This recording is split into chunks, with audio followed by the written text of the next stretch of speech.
Complacency and comfort is those are killers. Those are life killers, man. It's like the tide going out or a tree. You're either growing or dying. It's very simple. Every single goal I've ever achieved, it will kill me if I sit on it. So I have to move to another one. You remember the hell that you went through to get to certain places, not what that summit was like. I got some years left to go get a hell of a lot more done. And when I tell everybody when I go to the grave, I'm coming in hot. God's going to decide when I'm done with this stuff.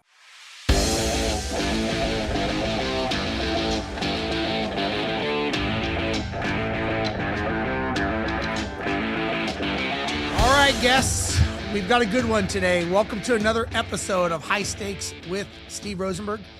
As you know, the whole reason I do this show is, for the past 30 years, I've been flying all over the world as an international airline pilot. And the one thing I have learned is the people factor. And what I mean by that is I could be sitting at a bar in Sydney, Australia, or having sushi or steak in Buenos Aires, and there's someone sitting next to you, you don't know anything about them, and you turn and you start talking to them and you kind of realize that person, they've got a whole life, a whole ecosystem in this country. They've got a past that you don't know about. They've got a current that they're living in. And like myself and all of us here, we've got a future that we really don't know. We don't know what tomorrow is going to bring, if it's going to even be there for us. And so I love the fact that I get to be on this show and I get to have human capital. I get to talk to people, build relationships, conversations, which sometimes they lead to us doing business together. Sometimes it leads to having whiskey together, cigars. Like, it just goes any which way, which I think is probably the best part of having a podcast show, because basically I have the mic and you don't. So you have got to listen, or you can make the choice of clicking off. Either one is good with me. So I am super excited. I can just tell this guy we're going to get along really well. Aaron Chapman is on today, and I am super excited and interested to hear his story. So Aaron, first of all, man, thanks for being on the show, brother. Well, thanks for welcoming me on and creating a show like this, because like you, I really appreciate the connections that come. And when I fly, I don't get to fly in the seat you do. Yeah. But I sit as far to the front as I possibly can, not for the seat, but for the person next to me. Yeah. I truly believe we leave this earth with only three things: who we became throughout the adversities and things we faced, the relationships we created, and the experiences we had with them. That's it. Everything else, I can be rich as hell the day I'm about to die, and the day I die, I'm broke, except for those three things. That's all I take. So for me, it's my wealth is created in the relationships that I create. So yes, thank you for adding to my bank account. Yeah, I love it, man. I love it. And I always tell people, the day you're born and the day you die are the 2 days you will be alone. You're alone, and I don't know about you, but I've experienced death with very close people. And it sucks. It's a sad part of life. It's part of life. But I've never been around someone that says, man, I wish I didn't get to know that person or that experience. And that's what it's about. So Aaron, real quick, just give me the overview of who you are, what you do, the 30-second flyby, we'll call it. And then we can kind of dig into it. 30 seconds is a taller order than what you want. So started a business life in cattle ranching in high school, cheated my ass off to get that C, went from there to the oil fields, to running heavy equipment, to the mines in northern New Mexico, to stumbling my way into this industry it was a divine gift and accelerated education that put me in this industry. And it was not easy. And then went to the top of the industry, went through battles of losses. 2008 not only destroyed me financially, but put me in a wheelchair, took my memory from me, took everything from me financially, put me about a $5 million net worth swing to the negative. A lot of stuff. So the experience I get in my life, and the wealth that I've been able to create monetarily and experientially has been pretty wild adventure. And I'm only 51. I got some years left to go get a hell of a lot more done. You got some, as we say in flying, you got some runway. You got some runway left to eat up there on. I got a lot of runway. I just don't want that runway to be where it just settles into bed and does that. I kind of want that blaze of glory kind of badly. So We'll see how that plays out. Complacency and comfort is those are killers. Those are life killers, man. I see people that get comfortable and they don't realize that you're never, it's like the tide going out or a tree. You're either growing or dying. It's very simple. And that's what retirement is to me, is that's the decision to die. And when I tell everybody, when I go to the grave, I'm coming in hot, it's going to be one of those scenarios that God's going to decide when I'm done with this stuff, but I'm going to push right up to that limit where it's just where it ends itself. It's funny. I always say that entrepreneurs I equate it to a shark, right? Sharks never swim to a destination and stop. They just keep swimming. As entrepreneurs, we may buy a business, sell a business, make a bunch of money, lose a bunch of money, but we keep moving. And so we're not built for celebration. I believe we're built for battle. We love being in the heat of battle. It's that pressure cooker. We may say we don't like it, but we're like, hey, what time tomorrow? Like today was a shitty day, but hey, what time you want to get at it tomorrow? Again, that's just how we're built. Well, it's also the memories that we retain. We retain that which causes us pain, correct? Yeah. I don't remember all the big checks. There are so many 6-figure months that you're like, okay, it's Tuesday. Yeah. But you remember the hell that you went through to get to certain places, not what that summit was like. It's like climbing up Everest, right? All our goals are very Everest-like. It takes a ton of preparation, a ton of resources, a ton of energy and team effort to get to the top of that bitch. And what do you have? 5 minutes to take a selfie and get your ass down because she will kill you? That's every single goal I've ever achieved. It will kill me if I sit on it. So I have to move to another one. I got to decide, okay, I got to go right back into the valley. I got to go through hell again. I got to find my other peak. I got to climb that. And yes, it gets to be a lot. And people don't like to, I think there's a lot of people that don't want to understand that. They don't want to understand that life is going to be nothing but a series of ass beatings. That's what it is. And now and again, you're going to be able to stand on a pile of ass beatings, pound your chest a little bit, but guess what you got to do? Right back through a bunch of knuckles and elbows and get the shit kicked out of you all over again. So true, man. So true. So let me ask you this, tell me, if we strip away all the businesses, all the highs, the lows in your life, and you didn't have a resume, who would you say you are? Like at the core, who are you? I'm a people collector.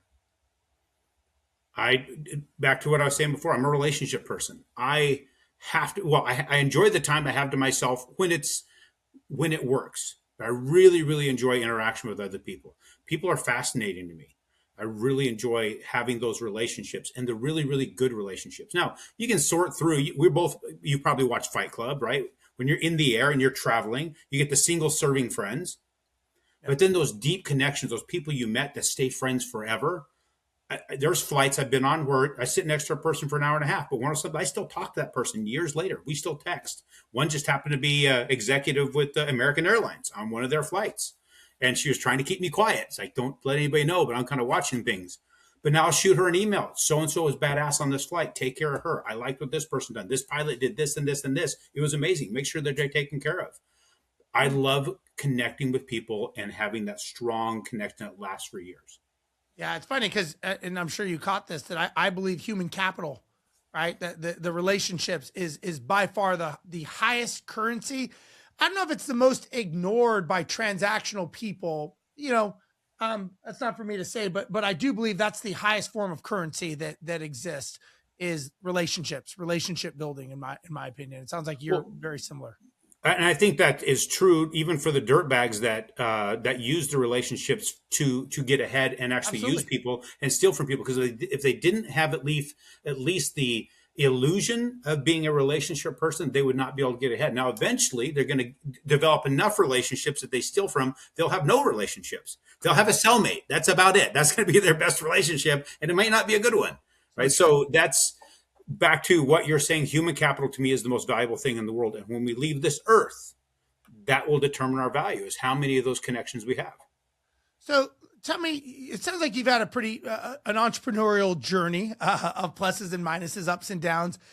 Is there a part of your journey that you don't talk about? It's not talked about, it's not written down, it's not documented, but it always sits in the back of your mind, and it's the thing that changed everything for you. Well, because I'm on the podcast circuit all the time, right? I'm all over the place. I think I talk about all of it anymore. And one of it did have to, what I talk about most is the failures, is the ones that the monster beatings that I took. I even went to the extent that I had to chronicle it in a book, right? So I got a book that just came out in the last month that I have all that information into. I spent an enormous amount of money putting that out because I wanted artwork. Well, the publisher wanted artwork in it, but we got art all over in it. And there's not a lot that I hide anymore. It's one of these scenarios here that people have to understand the ugly and know that I'm not special. You're not special. You're going to experience it. You're going to go through it. But if you go into it and you search for the way through it, you become something better than what you were before. And probably the one thing I could say that I don't talk about enough is when you get that beaten that does knock you down and leave you on the ground there for a minute, and there's no chance of you getting up quickly to move from it, that it's okay to sit for a minute. It's okay to breathe in and relax and accept the fact that there's nothing I can do about this right now. When I got in that accident in 2008, that did what it did to me. I was doing everything I could to get past it, learn how to walk again, get mobile again, start getting back to doing some business. But I did more damage to myself physically by not allowing the time to heal that I should have had I just accepted the fact that my body needs to heal. Sometimes we need to back off, and we push so hard in business and we push so hard on a specific deal or whatever that we end up hurting our outcome, and we're hurting our future and taking from that future. And that has translated to business several times, pushing for something that should never have happened. That was that. Now, when then later I get COVID and I'm laid up for a month, I got hospitalized, the whole works. I decided I will actually learn from my previous mistake, and I will sit here. I will trust my team to do what my team knows how to do. And we did very, very well that month that I was out. And I was actually able to heal up, get my lungs back where they need to be, overcome all those things. And I was able to put to work a lesson that I'd learned years before. So during that time when you had this self-reflection, and I've done a lot of these things where, we all get that heroitis. I've got to be involved. I've got to be the finger on the pulse. And you realize we're the bottleneck. We are the reason that it's getting all fucked up because, we're nobody can do it as good as us and all that stuff. Now, when you had these challenges in your health and business trials, was there ever a point that you thought, man, is this worth it? Like, have you ever thought of should I just call it and give in to what pressures are mounting on me? Like, take me inside of your head at that moment. Well, even now I've thought about it here and there. So, I could sell out all the assets I have here in Arizona. I could move to my little cabin in Missouri and I could live out the rest of my life just walking around the Ozarks and building shit. Right. Right. But then I think about what would that life be like? I'd drive myself insane in 10 minutes. Yeah. And I have had in points where I've had plenty of capital to be able to do something like that. The money's sitting there. And then something popped up. A deal popped up. And I went and put money into it. I went and risked it all. I rolled that dice and sometimes win, sometimes lose. More lose than win. Yeah. Right now I'm in that spot where I wouldn't be able to do that. I got too many things that are getting done right now that have to get closed out, have to get done, have to be able to hit. So I couldn't consider that, but I'll never consider it. It's always a fleeting thought. It's the thrill of the hunt. I think that's what I always tell people. That's the only reason we hunt. I don't know if you're a hunter, but I'll bet you on all the hunts I've been on my entire life, I've been successful at maybe 20 to 25% of them. But I still go. I still spend the money. I still fly to another country sometimes. Mm-hmm. And I just, it's all about being out there for the potential opportunity to make that happen. So if you didn't choose this path of the guy I'm looking at right now, where do you think you would be in life? If I maintained the path that I'd chosen, I would be either running heavy equipment or I'd be working in the mines somewhere. I love the mines. I would have done that till death. I was going to ask you, do you think you would have been happy and fulfilled? Well, I was at the time I was doing it. Yeah. Right. So, even behind me, you've got a picture right there from the mine I was in. You've got the hard hat that I was wearing. You got the belt that I was wearing. Right here, you've got a harness. I did rescue for the sheriff's department. I did cave rescue, things like that. I enjoyed all those things. But the problem with it is the fulfillment piece. It would have been a means to an end that I would never have been able to explore opportunity, never been able to explore the capabilities that I had, never been able to find out the value of human connection that I found out now. It's because of what I do and the fact that I have to connect with so many people on such large levels that I got to experience and understand the value of human connection. So fulfillment, I don't know whether it would be there. It'd be a very small circle. And it would be all against it, just me against the rocks in the earth. That's it. That would be what it'd be like. And there is fulfillment in breaking rock. There's Right. nothing wrong with stepping on a corner and blowing shit up. That's a fun job. But that's all it is. It's a repeated cycle of breaking rock, which I got to do that and I enjoyed that. But I don't think it nearly has what human connection has. Yeah. As you've gone, I'm just interested because you're unique, obviously, in the sense that you've done a lot of different industries, and it sounds like you're always evolving. It looks like, as a person. A lot of times when we're doing things like this, right? We're trying new things. We think like, oh, I've got to get better at this skill. I've got to learn this. I have to learn that. I've got to, have you ever thought, or have you ever had to think to yourself, what do I need to let go of to get to that next level, to become that, to mentally be that person, not physically, but to mentally become that person? What were things that you had to let go of in order to level up? Touching everything in the deal, Okay. right? Being involved in all the things. There's things now that I need to be able to let go of and be able to put people in place to handle stuff, but I have to actually set. There's a lot more foundation I have to build. So over time, I was able to start handing things off to people, not having to touch every little aspect of a transaction, to where we're able to get to that significant level. And now I'm trying to find those things I got to hand off again. And now the trust is going to have to get huge, because what I would be handing off is the intellectual property that I have created to make me different than everybody else in my space. Sure. And I have to transcend where it is to be strictly just a brand.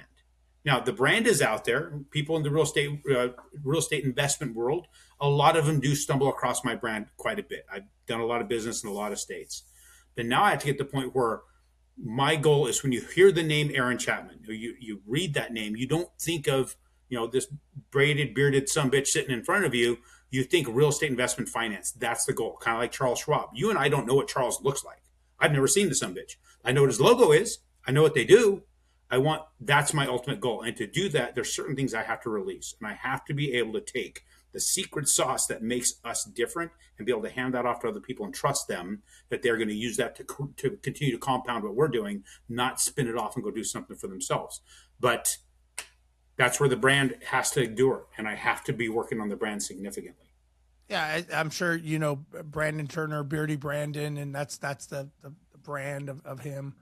Let me ask you, as you were coming up in your different successes, did you have because you've gone from employee, right? You start off as an employee working hard work, using your physical labor, to driving and other things that now entrepreneurial, kind of like, moving up to the brain.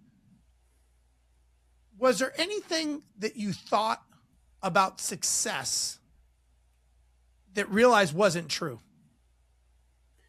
I thought that certain people would get there, and that it was kind of ingrained in individuals that get successful and others don't, that there was some sort of secret code. Like destined? Yes. But I also thought there's something more that I'm just not seeing. There's those two thoughts that were prevailing. And I had an employee of mine years ago, it's got to be 8 years ago now, if not more.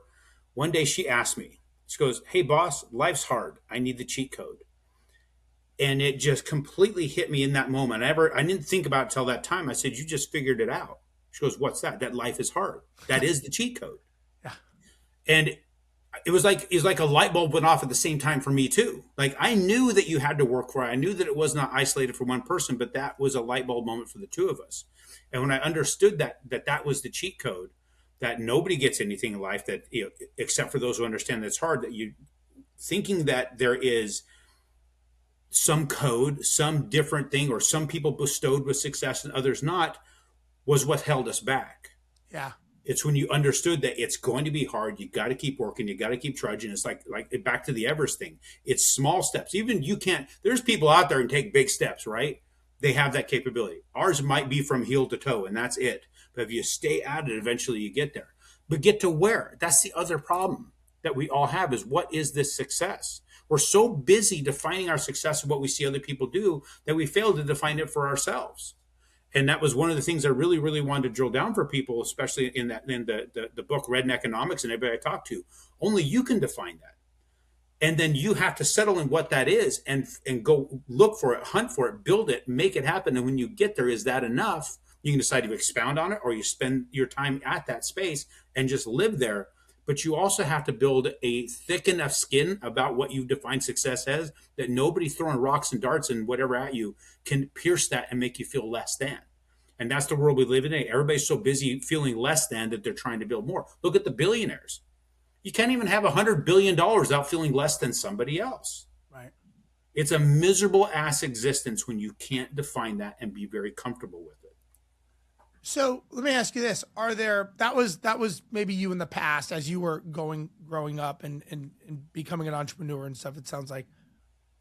Are there things that are starting to bubble up nowadays that you're like, you know what, fuck, maybe I need to rethink this part of my life, or this part of success, or this part of the, I think I believe, you talked about a book. I believe our lives are like books, and books are made of chapters. Chapters begin and chapters end. Mm-hmm. And we go through life. Your 20s were a chapter, 30s, sometimes marriages, sometimes, people's lives, college, whatever, are chapters. They begin and they end. Are you starting to realize you may need to revise the next chapter based on what you're learning now, who you are? Yes. So now, as a grandfather of three. Oh, wow. Father of four, grandfather of three married kids, one left in the home. She's 19, graduated. I have all adults. I come to the understand that when you become a grandfather, you finally understand what it is to be a father. So that chapter, can you explain that? When you become a grandfather, you finally understand what it is to be a father. So let me break it down a little bit. Yeah. So we all know what it is to have your kid, right? And we got married very early. And then I figured 2 years of marriage with this person that I really don't know. Then we'll get to determine who we are. We figure this out. Well, 6 months into it, she's pregnant, right? And we had 3 kids in succession, really rapid succession. Believe me, it's not because I didn't have scuba gear. We had all the shit, but they kept showing up uninvited. And I'm having to understand now I have to be this role that I wasn't ready to be yet. But you embrace it and you bring it in. You do the best by your kids. You love your kids. And then we have another one, right? And she was crazy as all hell. The last one is like a chimp on coke. And she was a lot of fun, an absolute lot of fun. But how you treated them, you're doing the best you can with something that you weren't quite ready for. And now you've got grandkids. And now you have the same little critter that you love as much, if sometimes more than one you have that was yours. And you're taking care of it, you're watching it, but then somebody else comes to get them, you have to hand them back, or her, or whoever that is. And you have to trust that who you're handing them back to is going to do better than what you did with them. But what do they have to go off of? The information you gave them when they were growing up, right? And they're also having to go off of what they're looking at you as the grandfather. And I'm trying to understand how to be better at all these things. And there's no do-over in the father piece of it. But there's encouragement with my kids and my in-laws of how to be. But I can't step in there. I can't change how they parent, but I can encourage and I can really do some things there. But then you start to realize, damn, man, I could have done this and this and this and this. But now I have to just be very, very hopeful that they will be better people than I was. Then that starts to change your look on how you're going about life. Now it's just not Aaron, the grandfather. It's Aaron that has a legacy that is coming up, that is living in a world that is not helping them to get ahead. Now, we have a wage-based economy that is a consumer-based economy that has wages within it that is not keeping up with inflation whatsoever. Inflation's eroding so quickly, the cost of everything's going through the roof, way beyond what anybody says in the CPI or the PCE. Those are fake metrics. They're bullshit metrics. They don't come up with the real numbers. It's just so they can play with monetary policy. Start looking at that and wonder, how am I going to affect change there? Because I'm the only one that can affect change in that. Sure. My kids coming up that are starting families, they're barely just trying to get ahead. So that's where I decided to make some drastic changes. I'm not treating it like, hey, you're 18, go out on your life. I started to go that route because that's what we thought. That's what I did. I left 18 years old to the oil fields in a whole other state. Right. But I decided to form that family trust, start buying those homes to where we can put the family within homes that are owned by the trust that they are beneficiaries of. Heck, I rent from myself. I rent from a house that's in the trust. I rent from, I set that up to where I'm the trustee and the grantor, but I'm not a beneficiary. So it's one of these things where we're building this out. We have, $200 goes into the middle from every household. So that way we can build a warranty for the family members. I'm trying to change the direction of my family entirely, financially and mentally, spiritually, and focus on what's better for the next generation. Not focus on me. And I want to live in a way where I can use all my resources, but when I'm gone, there's compound resources to benefit their lives. But I'm also doing the best I can to teach them to use them properly and not think about themselves, think about the next generation when doing it. So let's fast forward to today, right? You mentioned that you wrote a book, which I want to hear about. But what do you get up and fight for every day now? What is your why? I fight for connection with my maker. Explain that. Because I believe that my connection with God has been heavily impacted by what goes on a day-to-day basis.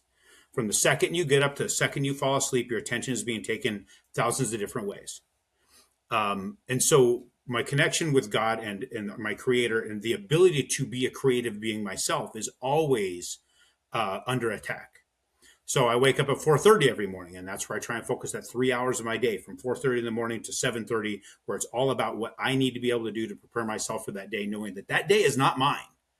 From 8 a.m. when I go and sit in front of this computer till the calls are done, till dinner is eaten, and I go lay back down, it all belongs to somebody else. But I need to take control of what I can in those first few moments. And that's where that is. I'm fighting to have that connection. And it's not working every day. It's not like I sit down there and I have meaningful prayer and meaningful reading and all these things, right? It's still distracting. These little sumbitches right here, they get you even when you don't want to get them. It's amazing how your hand grabs it and starts doing it. So that's the battle I have right now is how do I connect with God? How do I connect with my Savior? How do I do those things in a way that I have meaningful connection to help point me in what I should be doing that day to benefit those around me? Is success, has the definition of success changed today to what it was maybe a couple of years ago for you? Yes, it changes. It changes consistently. A couple of years ago, was I starting down the path of trying to get this trust thing formed, get family members into it, to now we're heavily embedded in it. Everybody has place to live. Everybody's well within their means, and we have a good foundation that we've dug to bedrock that we can start stacking floors on and start building that family skyscraper. So tell me about your book. I'd like to hear about it. So I had, after that accident in 2008, a lot of thoughts, a lot of things I wanted to be able to convey to my family, because I wouldn't say that I was the best father. I wouldn't say I was the best human. Very, very narcissistic, very, very me oriented. And I started noticing all the things that I was missing out on when I was stuck in a stationary position. So I was taking the things I was learning. I started to compile that into a written form for my family to pass on. I generated about 370 pages on a tablet, a Samsung tablet over a period of a few years. And I decided, well, let me see about getting it published. Well, nothing good was coming from it. So I cut it up to make it into little lesson books that are like little 30-page dime novels, right? Those actually got published, 4 of them. I had 4 more to publish. And I found myself at an event with Robert Allen. I don't know if you know that name, but Robert was the keynote speaker. I thought he was going to talk on real estate. He actually talked about writing books. He said he was talking about the 10 mistakes authors make. But he and I hit it off before the event. We were shooting the shit. I didn't realize who he was. And then it hit me, oh, shit, that's Robert Allen. Right? So we end up developing a pretty cool relationship. Well, I reached out to him. It's like, listen, I need help. I need to take these books back from my publisher and fix them because everything you said, I did wrong. He said, nope, I'm not going to help you. I'm like, bro, I thought we were getting along. He goes, no, you're going to write a whole new book because after talking to you, you have another book in you. Wow. Like, I don't want to write another book. I've already got this shit. Let's just fix this one. He goes, nope. So we got on a Zoom and he helped me with an outline. We spent a couple of weeks on an outline. When the outline was done, I just turned loose. And within 5 months, I'd written the book. And I would send him the chapters. He'd review it. It's like, that's awesome. Keep going, keep going, keep going. So we created this from his decision to have me write this book. Well, then we were done writing it. Robert's like, you need to illustrate this book. I'm like, do you have an illustrator? He goes, no, I've never illustrated my books. They're all, learning books. I said, well, what suggestion do you have? He goes, call an artist. I knew one artist. That was my younger brother. So I reached out to him and said, hey, have you illustrated a book before? He goes, yeah, and I'll never do that again. I'm like, well, how about you read my manuscript and give me some ideas? It took him about a week and a half. He goes, I will illustrate this book. and he had just lost his job, he just started on it and then lost his job in the mortgage industry, and he went full time just illustrating this book. And he illustrated every chapter cover. The cover of each chapter, he would read it and then he would draw what he read to look like the old religious scripts, like the illuminated manuscripts, but with a redneck twist. And they were great. And then I ended up getting connected with trying to get an editor to edit it. They were always wanting to bastardize it and make it their own. I'm like, no, not doing that. I talked to another author friend of mine who connected me with an editor who turned out to be the CEO of a publishing company. Said, I'll publish this book, but I want your face on the cover. And I want more artwork inside the chapters. So I had to call my brother, and say, guess what? We're not done. You need to paint the cover, and we need more art for each chapter. And we had to keep reading that book, finding where to put art. 3 years later, it's done. And it hit, what was it? Number one new release for like 7 days on Amazon. It hit that before I even tried the Amazon push that we all do with our publishers. And it's got a lot of great reviews. I've had one review it was a book reviewer online kind of busting my balls. It's like, well, there's nothing new. You put way too much energy into something that's not new. I'm like, because there is nothing new. That's the whole point of the book. There's all this information's out there. The problem is how many people have actually done something with it. So I'm putting a twist on it. Maybe they'll accept it now. Maybe they'll do something with it now. But he did pay my brother an amazing compliment. He said the artwork is of such that there's nothing out there since something effective, nothing out there since Alice in Wonderland to literally rival this book. All right, that's got to make you feel good. Oh, 100%. As far as the artwork is concerned, he gave two shits about the wording, but the artwork. And he did compliment me on how, because I talked with lessons, right? So it was literally, it just boils down to, if you want to succeed somewhere, you have to define what it is. You have to drill it down very, very detailed, and you have to keep working towards it and take those beatings. The beatings are going to come. And I illustrate in so many different ways for people because that's all there is. There is no magic formula. That's what it is. By giving you chapter and verse of what I've learned, we illustrate the hell of it, help you do that. We're going to put together events to help people really drill it down personally with only 6 people at a time or less. I won't do more than that because I want people to get it. I want them to find that success. I have a hard time with people that like, oh, I got my vision board. I cut it all. Here's a yacht and a house. And it's like, well, that's other people's shit. Right. You literally have pictures of all these things you're coveting. How about what you want? Why does it have to match what everybody else has? Why do you have to have yachts and stuff like that? Do you really want a yacht? I've been on yachts. I'd rather just rent the sumbitch for the day. I don't want to own the damn thing. How about rent it for 2-3 days, spend a few bucks, and I don't have to pay the freight to have all that crap. Right. What did you learn about yourself?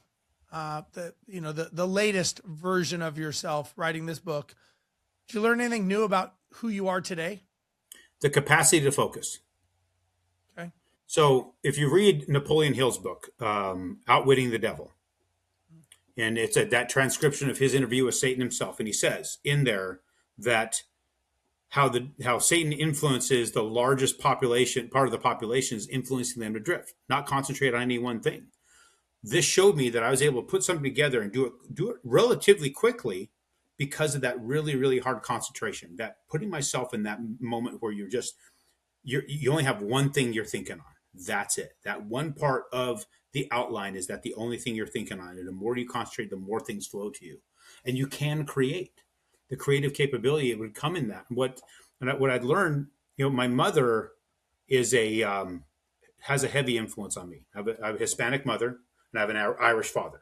Both very, very influential people on me. I did not let them read the manuscript. They could only read the book when it was done. So I didn't want them influencing me in any way whatsoever. But I also knew that the way I chose to write some of these things, my mom was going to bust my balls in some form or another. It was going to come. But she read it, and I was willing to take the beating she was willing to bring to me when she got done reading it. And she comes to me. I have my place in Missouri. She lives in Missouri. She came to bring me the book. And she goes, I wished I had this to give you when you turned 8. Wow. I'm like, wow. Okay. I said, so tell me about that. And she broke it all down. So the lessons that she learns, like I couldn't have shared with you what you shared here to help you overcome all the things you were overcoming as you were growing up. And then she maintained reading it. She read it 5 times. And I was working out one morning and I've seen my phone ringing. I finished my shoulder set it down. It's Mom. And she's like, can I talk to you about your book? Like, oh, here it comes. And she goes, I've read it 5 times now, and I need to tell you something. She goes, I have finally been able to forgive myself for my failures as a mother because of what you said in your book. She goes, I've been carrying guilt for 50 some years and now I don't anymore. Thank you.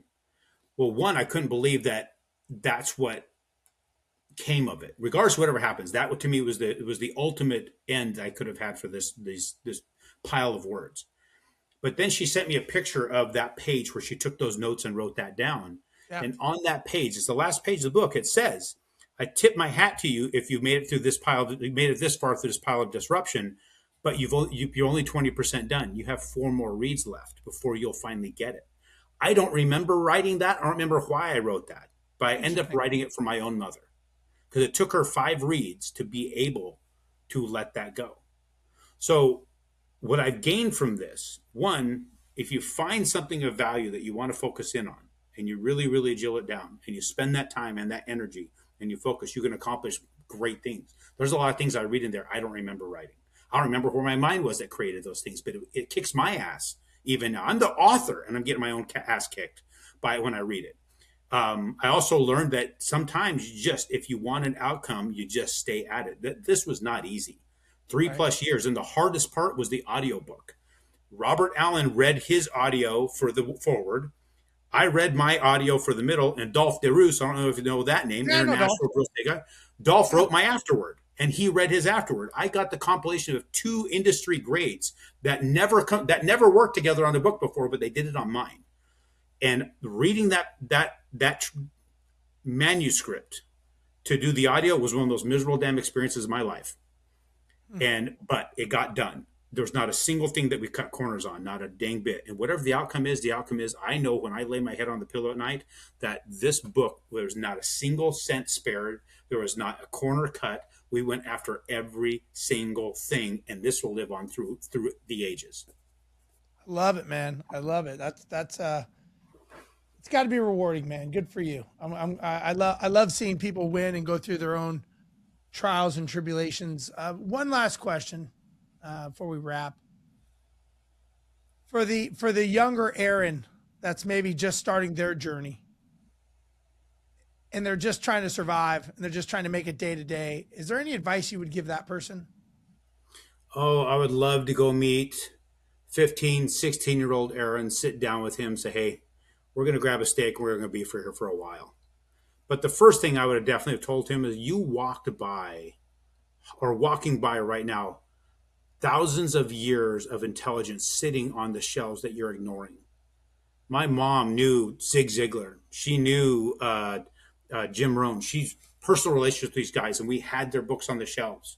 We had Og Mandino's stuff. I still remember seeing Og Mandino's book, but that's a weird name. Yeah. But that's all I got out of it. And later on in life, it wasn't until my 40s that I really started reading. And I think back on this, what could I have done had I picked those things up at 12, 13, 14, 15 years old? When I started reading in my 40s, really reading, I was just turned 40 years old. And now at 51, I'm a published author who's got guys like Dolph DeRoos and Robert Allen writing alongside him, that we speak together at events. What would have happened to that guy had I picked up those things and did something? Now, I'm also grateful to that young man because he put me in the position where I could learn a lot of things, but I learned it all the hard way. Question is what could I have done if I wasn't going about things the hard way? Yeah. I think sometimes that's just lessons we have to learn with time, right? With experience and seasoning, to break our, I don't say break our spirit, but to, sometimes we got to learn, you're going to learn the lesson. The question is do you want to learn it the hard way or the easy way? But the lesson will be learned.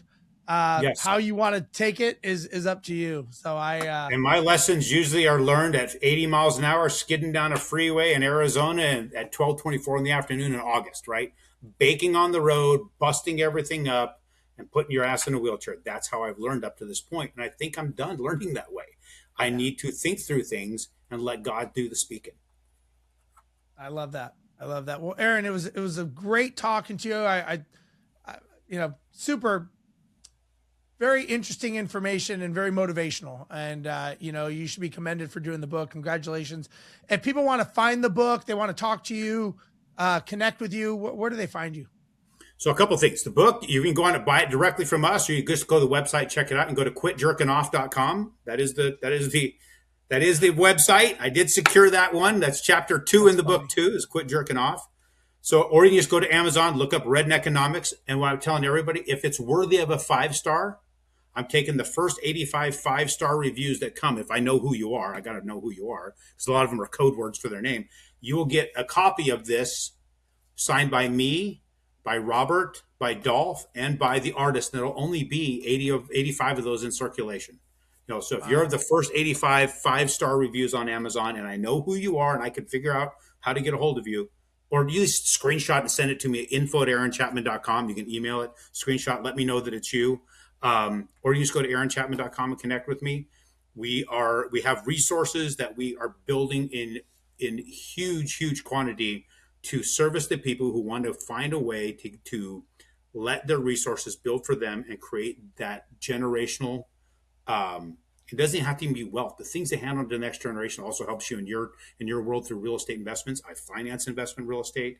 That's where I focus, and that's where I can help people. And we've got a lot of resources done for you, from legal to the infinite banking to the actual financing to the structure of all these entities, to make sure that you have something to pass on. Love it. I love it, man. Aaron, it's great meeting you. I really do appreciate you taking the time. And for those of you that need to learn more, definitely go to his website, give the guy a review. I mean, I know, Bill Allen, I know Dolph DeRoos, have not heard that name since about 2006. But I'm glad to hear he's still out there doing it. And again, obviously Aaron Chapman is an equal of theirs. So getting his book, getting his information, just connecting with the guy is to me is worth it all. So, Aaron, thank you for your time today, brother. I really appreciate it. It was a great conversation, man. Thank you, Steve. And if you ever need somebody to pinch hit, man, just reach out to me. I'll jump right in. I love it. All right, good deal. Well, folks, thanks for watching another episode of High Stakes with Steve Rozenberg. We just learned about someone's past. We learned about their current, and now you know about his future. So make sure you check out his book. On behalf of Aaron and myself, see you guys next time on High Stakes with Steve Rozenberg.